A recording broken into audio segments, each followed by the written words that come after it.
alguns momentos, a gente lendo aqui o livro de Josué, a gente é transportado para um filme de ação medieval, né?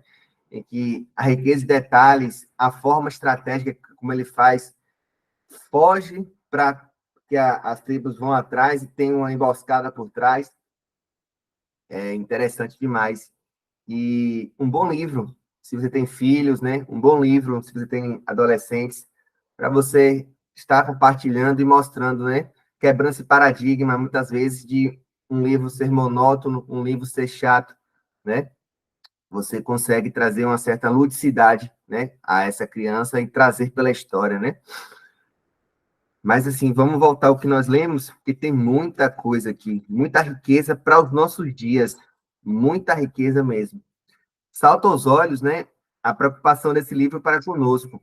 Então, assim, o capítulo 7 começa logo nos mostrando já uma soberba, nos mostrando já uma autoconfiança de Josué. Não vou mandar força máxima, não. Vou mandar só alguns ali, que ali é ai. Ai, é um arraial pequeno, pai. Ai, nem vou mandar meus melhores, vou mandar o que tiver aqui, vou mandar os reservas, vou mandar o sub-20 lá lutar. E aí nós vemos essa autoconfiança, né, ser suprimida por uma derrota, né? E eu trago muito para nós, não em guerra, mas eu trago muito para nós uma autoconfiança de que nós conseguimos vencer certos pecados, que nós conseguimos vencer certas brechas. Não, eu não sou viciado. Não, eu consigo parar na hora que eu quiser. Não, ninguém está vendo. Eu estou fazendo aqui, sei que é errado, mas como ninguém está vendo, eu vou continuar fazendo aqui.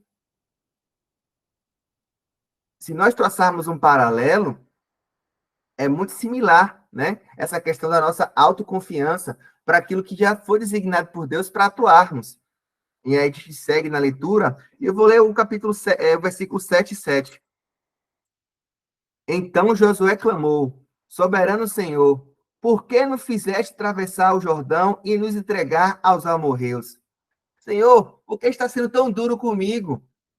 E a gente esquece o nosso comando anterior, a nossa autoconfiança, a nossa soberba, a nossa brecha aberta, e a gente começa a culpar a Deus por aquilo que está acontecendo.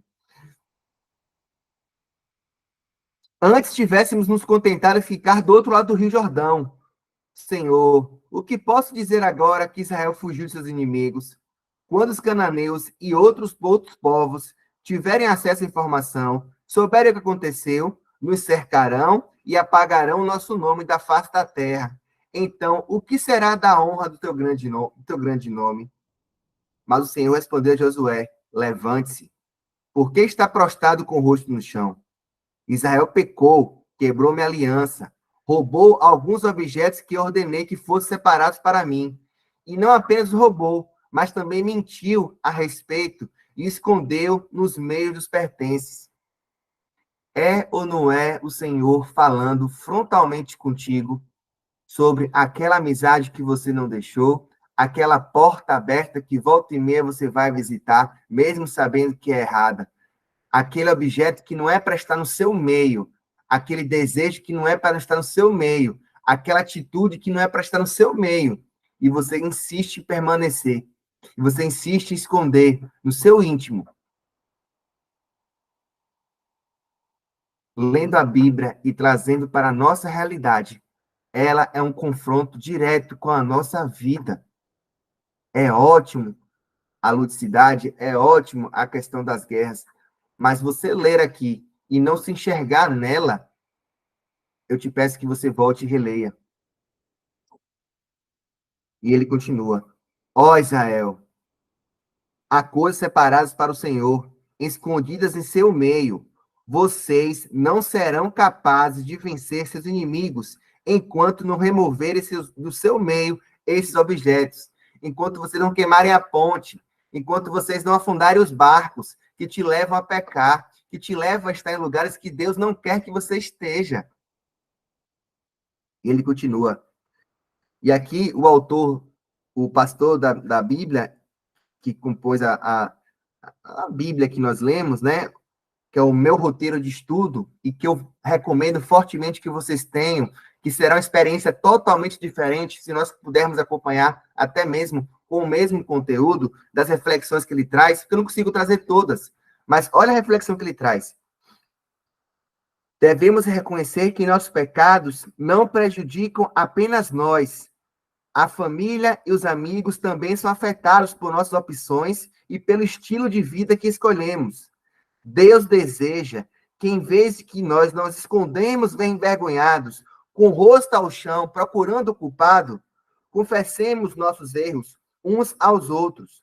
Somente então é que seremos capazes de vencer o pecado em nossa vida. E o texto segue, eles encontram o problema, eles apedrejam Acã, e assim como nós vimos, ao atravessar o Jordão, ele constrói um memorial de pedras para lembrar ao povo algo bom. Ele constrói um memorial de pedras do apedrejamento para que seja lembrado o erro e não seja mais feito. Às vezes que nós vimos a correção desse jeito, dessa forma, na Bíblia e até o momento, é para que ela seja usada como exemplo, para que o povo não volte a pecar.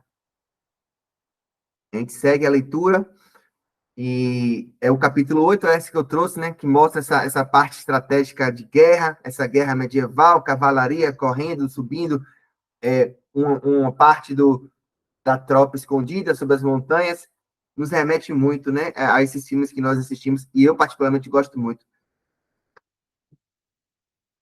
Só que, ao acabar esse trecho, a Bíblia nos volta à reflexão, quando ela traz que, no capítulo 8, 24,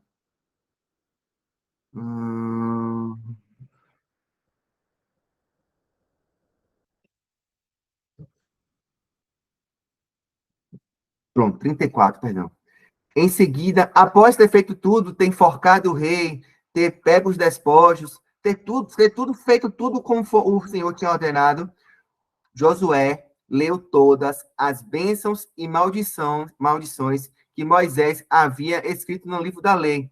Cada palavra, cada ordem de Moisés foi lida para toda a comunidade de Israel, incluindo mulheres e crianças estrangeiras que viviam naqueles. Josué sabe que precisava da guerra, mas Josué, mesmo assim, com toda a estratégia de guerra, precisava manter viva, precisava mostrar ao povo que quem estava vencendo, quem estava utilizando, quem estava à frente era o Deus. E é o que nós vamos ler no capítulo 10, né?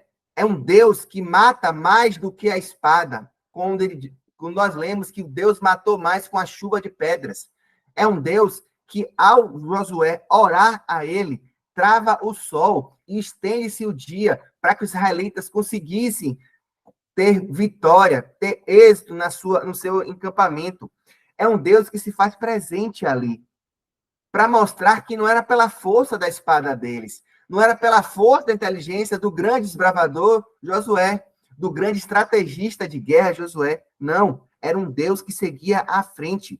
E o capítulo 9 nos mostra, e ele dá uma vírgula, ele dá uma parada entre dois capítulos que falam de guerras, o capítulo 8 e o 10, e ele coloca o 9, uma situação específica, em que uma tribo próxima se faz de mendigo. Não sei se vocês vão lembrar daquele filme Alto da Compadecida, em que o cangaceiro se faz de mendigo e vai para a cidade e começa a pedir esmola para verificar como é a cidade, sendo que os caras estão atrás esperando para invadir. É algo similar, mas eu tenho que trazer para vocês, sim, algo que vocês consigam remeter ao que nós já vimos, né? Em algum momento. É lógico que é uma paródia que eu estou trazendo aqui agora, o Alto da Compadecida, né? Do cinema nacional, mas ele traz para a gente essa mesma situação. Os caras pegam, esfarelam pão, usam a roupa mais velha que tinha, vão se vestir de farrapos para dizer que estavam andando há muito tempo, para chegar lá e oferecer um tratado contrário ao que Deus tinha falado. Deus falou, execute a todos, não faça tratado com ninguém. E o capítulo 9 traz, os israelitas examinaram as provisões dele, mas não consultaram o Senhor a respeito. Josué fez um tratado de paz com aqueles homens e garantiu que pouparia a vida deles. E os líderes da comunidade confirmaram o acordo com o juramento. Josué fecha o acordo, repassa para os líderes e os líderes confirmam que aquele acordo é vantajoso. Quantas vezes nós somos colocados em situações como essa, de acordos comerciais, de acordos, muitas vezes, de novas amizades, acordos de passeios. Eu estou querendo trazer para a gente para o nosso dia a dia situações que nós somos colocados a tomar determinadas decisões e que nós não consultamos a Deus sobre ela. A mudança de uma moradia, a mudança da escola de um filho.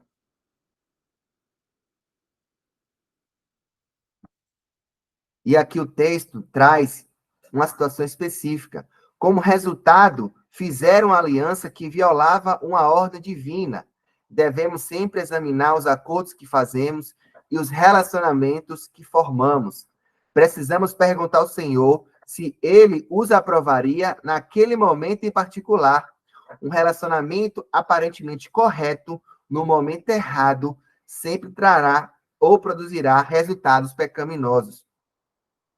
E ele segue informando que é tolo acreditar, ou é tolo aquele que acredita que tudo que faz se deve aos seus próprios esforços e habilidades. Reconhecer a presença da mão de Deus em nossas realizações nos permite segurar a mão do Senhor com mais firmeza nos próximos desafios que enfrentaremos.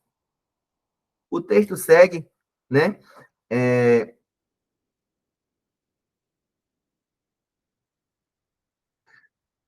O texto segue e teve um ponto muito específico que eu deixei grifado aqui, que é no capítulo 10, e que me remeteu, assim, ao que nós vemos muitas vezes na internet.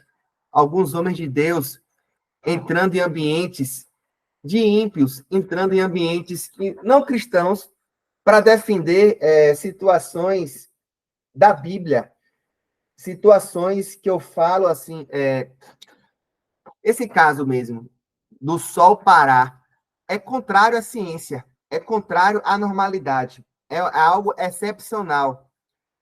E estudando em outro momento, na outra parte da leitura, eu me deparei com muitos debates e embates, né, de pessoas dizendo que isso era fantasioso, de pessoas que não acreditavam na situação.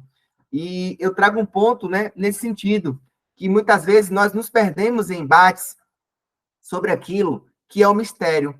E esquecemos de todo o resto desses 4, 5 capítulos, que são aquilo que já foi revelado para nós, né? Que nós tenhamos esse entendimento ao lermos a Bíblia, para não ficarmos presos naquele mistério, não ficarmos presos naquilo que nós não acreditamos, ou pode trazer dúvida a nós. Josué sabia porque ele poderia orar a Deus e parar o sol.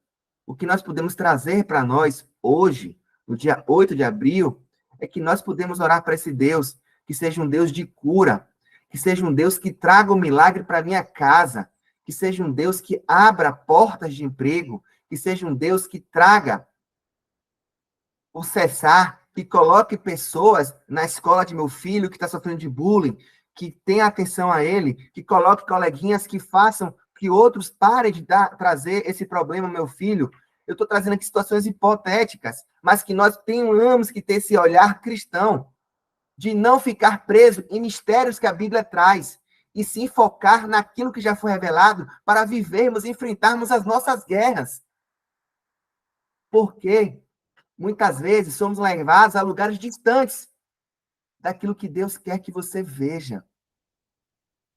Pessoas com farrapos aparecerão a vocês, com pães e migalhas. Te amo. Vou. Me dá 2 minutos. Eu vou precisar sair. Mas, assim, nós precisamos entender e ver isso, e ter mais fé nisso, brigar por isso. E nós seremos confrontados o tempo inteiro. E nós tenhamos esse entendimento em nossa vida hoje. Alex, Cristina estavam comigo essa semana.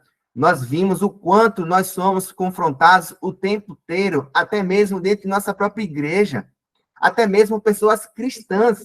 Imagine fora da nossa realidade, imagine nosso trabalho, imagine na escola de nosso filho, imagine nosso condomínio.